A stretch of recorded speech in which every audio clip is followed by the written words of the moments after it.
নির্বাচনী প্রচারণার দামামা তুঙ্গে। শেষ দিনে ভোটারদের মন জয়ের চেষ্টায় ছুটছেন প্রার্থীরা।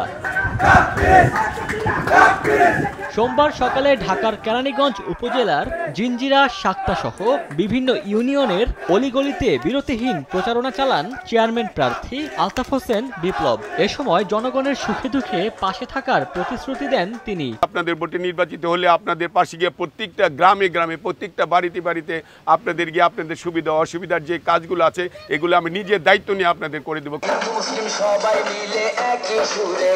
শেষ দিনের প্রচারণায় মুখর ছিল ঢাকার বাইরের অন্যান্য উপজেলাও। গানে গানে আর মিছিল স্লোগানে ভোটারদের সমর্থন পাওয়ার চেষ্টায় প্রার্থীরা কর্মী সমর্থকদের নিয়ে বিলি করেন লিফলেট। উপজেলা পরিষদের চেয়ারম্যান নির্বাচিত হতে পারি, আমি এই অঞ্চলের মানুষের উন্নয়ন, রাজনৈতিক, সামাজিক এবং তাদের অর্থনৈতিক উন্নয়নের জন্য কাজ করব। আমার প্রতীক দোয়াত কলমের একটা গণজোয়ার তৈরি হয়ে গেছে সারা উপজেলায়। 1, 2, 3 ঢাকায় জমি জিতে নিন 100% ক্যাশব্যাক সহ 20 কোটি টাকার পুরস্কার।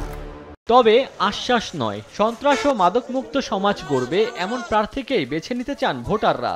সৎ এবং একনিষ্ঠ দেশমাতৃকার কাজে যে নিজেকে বিলাই দিতে পারে তাকেই আমরা ভোট দেব। মাদকমুক্ত, সন্ত্রাসমুক্ত এবং সুন্দর পরিবেশ গঠন করবে, রাস্তাঘাটের উন্নয়ন করবে, সেই ধরনের প্রার্থী আমরা নির্বাচিত করব। তাদের কাছে গেলে যে আমরা সহযোগিতা পাই, এইরকম আমরা প্রার্থীকে ভোট দিয়ে নির্বাচন করতে চাই।